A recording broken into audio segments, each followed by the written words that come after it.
एचमी धमाका राजा जफुल हक, गौहर अयूब और मैंने किया। नवाज शरीफ समेत उस वक्त की पूरी काबीना एचमी धमाकों के खिलाफ थी। वजीर रेलवे शेख रशीद का दावा, एटमी धमाकों से मुतालिक नया पेंडोरा बॉक्स खोल दिया।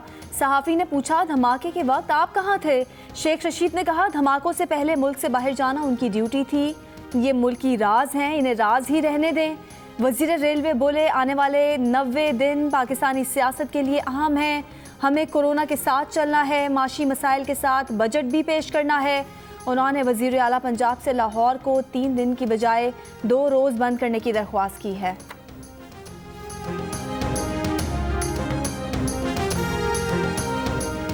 कराची में तैयारा हादसे की तहकीकात 5वें रोज़ में दाखिल। एयरबस माहिरीन की टीम ने हादसे की जगह से मज़ीद अहम शवाहिद इकट्ठे कर लिए। फ़ज़ाई निगरानी के दौरान हासिल हाई रेजोल्यूशन तस्वीर और अक्सबंदी की गई।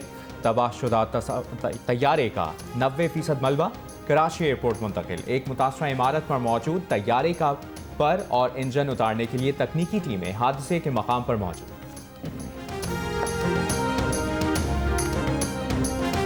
कराची में तैयारा हादसे में जाँ बहक 60 मैयतों की शनाख्त हो गई। 51 मैयतें वुरसा के सुपुर्द, 37 मैयतों की शनाख्त का अमल जारी। हादसे में जाँ बहक सीनियर सहाफ़ी अंसार नकवी की मैयत की शनाख्त कर ली गई। उनकी नमाज जनाजा आज बाद नमाज असर जामिया मस्जिद अस्करी 4 में अदा की जाएगी। तदफीन गुलिस्तान जौहर ब्लॉक 19 कराची के कब्रिस्तान में होगी।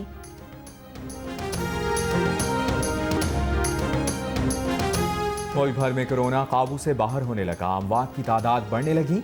एक दिन में रिकॉर्ड 78 अफराद जान से गए। मजीद 2429 अफराद कोरोना में मुब्तला हो गए। केसेस की मजमूई तादाद 66,000 से तजावज़ कर गई।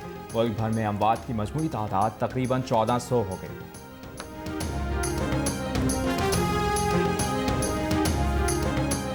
कायद हिज़्ब इख्तिलाफ शहबाज शरीफ का एक दिन में कोरोना से 78 हलाकतों पर इज़हार तशवीश। मुश्तरका मफादात काउंसिल का फौरी इजलास बुलाने की तजवीज़।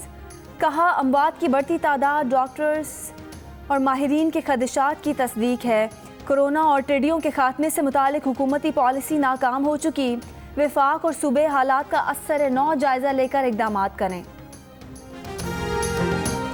बराए मेहरबानी कोरोना पर सियासत ना करें। हुकूमत और आवाम को कोरोना से निमटने दें।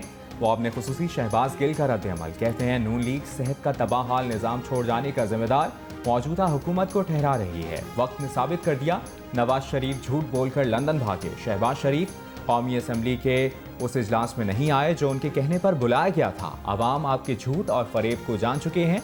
अब आपको अपनी और औलाद की करप्शन का हिसाब देना पड़ेगा।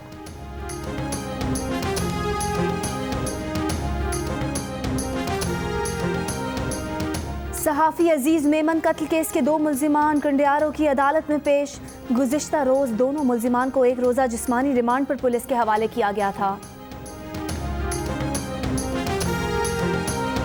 पाक फौज ने कंट्रोल लाइन पर भारतीय ड्रोन मार गिराया। वज़ीर ख़ारजा शाह महमूद कुरैशी कहते हैं, पाकिस्तान ने भारत की तरफ से जासूसी की एक और कोशिश नाकाम बना दी। भारत मुसलसल हज़ीमत उठा रहा है। उसका सर्जिकल स्ट्राइक का ड्रामा नाकाम हो चुका है। अब वो फॉल्स फ्लैग ऑपरेशन के बहाने तलाश कर रहा है।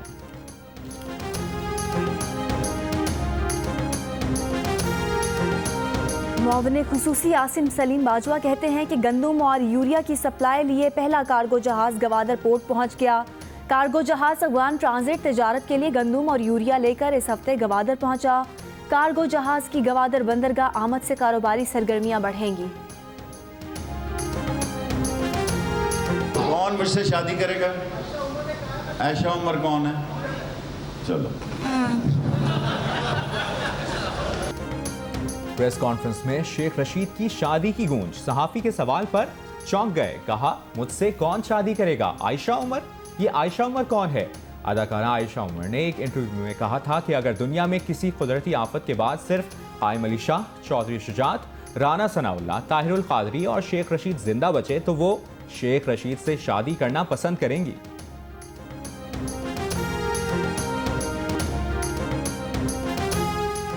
उन्नीस सौ 83 में स्मगलिंग के लिए पाकिस्तान हॉकी टीम का सहारा लिया गया।